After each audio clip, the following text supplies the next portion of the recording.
नमस्कार साथियों, मेरा नाम है आर के सिंह। संस्कृति आईएएस के यूट्यूब चैनल पर आप सभी का स्वागत है। आज के एपिसोड में हम जिस मुद्दे की चर्चा करने वाले हैं, ये मुद्दा जुड़ता है बॉम्बे हाई कोर्ट से।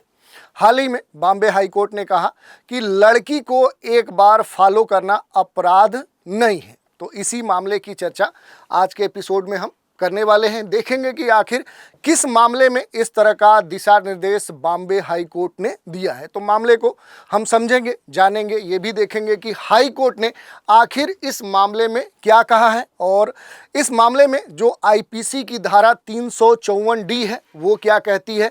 और इस पूरे मसले में आखिर अगर हम बात करें सजा की, तो सजा के कौन से प्रावधान का उल्लेख हमारे कानून में है, इन सभी विषयों पर हम संक्षिप्त रूप से बात करेंगे। चलिए देखते हैं। सबसे पहले बात करते हैं कि आखिर लड़की को एक बार फॉलो करना अपराध नहीं है, ऐसा क्यों बॉम्बे हाई कोर्ट ने कहा है। तो सबसे पहले हम देखते हैं कि आखिर ये न्यूज़ चर्चा में क्यों है। तो हाल ही में बॉम्बे हाई कोर्ट ने अपने एक निर्णय में ये कहा कि लड़की को एक बार फॉलो करना ये अपराध नहीं है। और ये जो घटना है ये भारतीय दंड संहिता जो आईपीसी है उसकी धारा 354D के तहत पीछे पड़ने को अपराध नहीं मानती है, ये बात कही गई है। इसके अलावा देखिए, अगर हम बात करें कि आखिर ये पूरा मामला है क्या, तो मसले को समझते हैं। ये मामला महाराष्ट्र के अकोला जिले से संबंधित है, जहां पर 14 वर्षीय लड़की के उत्पीड़न से जुड़ा हुआ मामला कोर्ट में गया था। यहां पर अगर हम देखें तो मामला 2020 जनवरी का है, जब मुख्य जो आरोपी है इसने नाबालिग लड़की का पीछा किया था और उससे शादी करने की इच्छा भी जाहिर की थी। यही मामला है।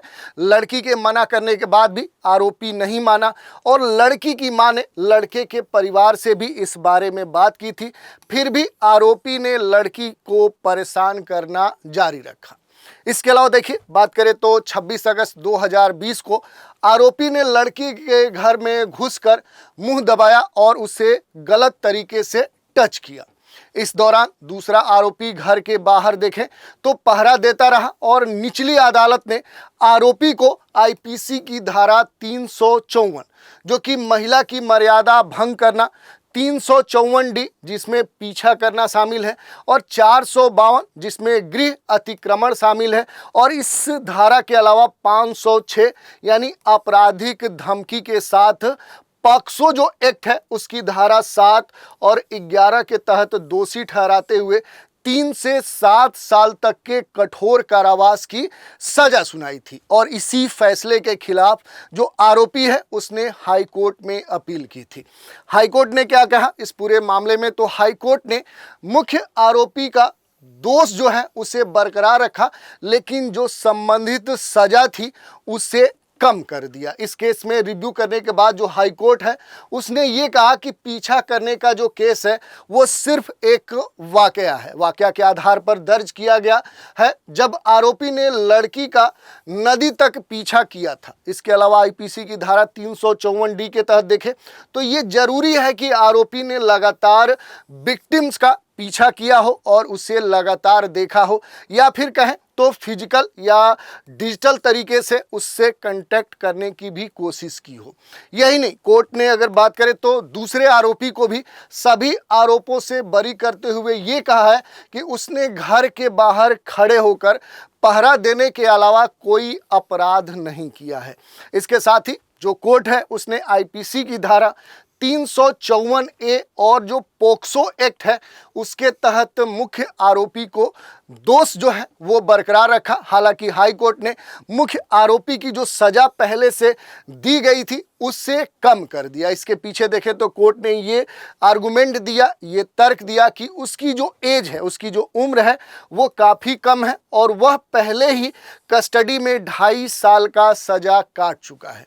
तो ये पूरा मामला था जिसके बारे में हमने देखा कि प्रारंभिक तौर पे उसके ऊपर कौन से आरोप लगे और न्यायालय ने कौन सी सजा दी। फिर मामला हाई कोर्ट में गया, हाई कोर्ट ने किन आधारों के तर्क पर उसके जो सजा है उसको कम किया और बाकी जो सजा है उसे बरकरार रखा। अब इसमें महत्वपूर्ण बात है जो आईपीसी की धारा है 354D, ये क्या कहते हैं, तो भारतीय जो दंड संहिता है जो आईपीसी है इसकी धारा 354 जो डी है, इसका जो संबंध है वो पीड़ित महिला का पीछा करने से है। इस धारा के अंतर्गत देखें तो किसी भी महिला का पीछा करना और उसकी सहमति के बिना बार बार संपर्क स्थापित करने का प्रयास करना, जिससे उसकी अपनी जो प्राइवेसी है, जो निजता है, उसमें हस्तक्षेप होता है, ये एक दंडनीय अपराध है। वो ये आईपीसी की धारा 354 डी में उल्लेख है। यदि यह कार्य राज्य के किसी कानून प्रवर्तन एजेंसी या किसी विधि के तहत किया जाता है तो उसे ये अपराध माना नहीं जाएगा। ये इसलिए कहा जा रहा है कि कई सारे ऐसे मामले आते हैं जिसमें जांच पड़ताल के लिए या जो भी कहें खुफिया एजेंसियां हैं या प्रवर्तन एजेंसियां हैं, कई सारे व्यक्तियों की निगरानी करती है, तो उन मामलों में ये इस धारा के तहत अपराध नहीं माना जाएगा। ये कह सकते हैं कि ये इसमें उल्लेख है। इसके अलावा देखिए, अगर सजा की बात करें तो पहली बार अपराध करने पर जो सजा के बारे में बात कही गई है वो ये कहा गया है कि जो कारावास है वो 1 से लेकर 3 वर्ष तक का उल्लेख है। आर्थिक दंड भी लगाया जा सकता है और इस धारा के तहत दूसरी बार या बार बार अपराध करने पर यह कहा गया है कि जो कारावास का अवधि होगा वो 3 से लेकर 5 वर्ष हो सकता है। अतिरिक्त दंड का भी प्रावधान इस धारा में दिया गया है। तो इस कारण से देखें तो ये जो आईपीसी की धारा 354 डी है ये काफ़ी महत्वपूर्ण हो जाती है जब इस तरह का किसी पीड़ित महिला के साथ कहें तो कोई घटना होती है। तो इस पूरे मसले को हमने देखा, समझा कि आखिर ये पूरा मामला क्या था, इसके संदर्भ में बॉम्बे हाई कोर्ट ने क्या आदेश दिए हैं और इसके साथ ही जो आईपीसी की धारा 354 डी है ये क्या कहती है, इसमें जो महिलाएं हैं उनको कौन से अधिकार प्राप्त हुए हैं, इसके बारे में जो सजा का प्रावधान है वो क्या कहता है, इन सभी बिंदुओं पर हमने संक्षिप्त रूप से बात की। तो आज के एपिसोड में इतना ही। आप सभी हमारे साथ बने रहे, इसके लिए धन्यवाद।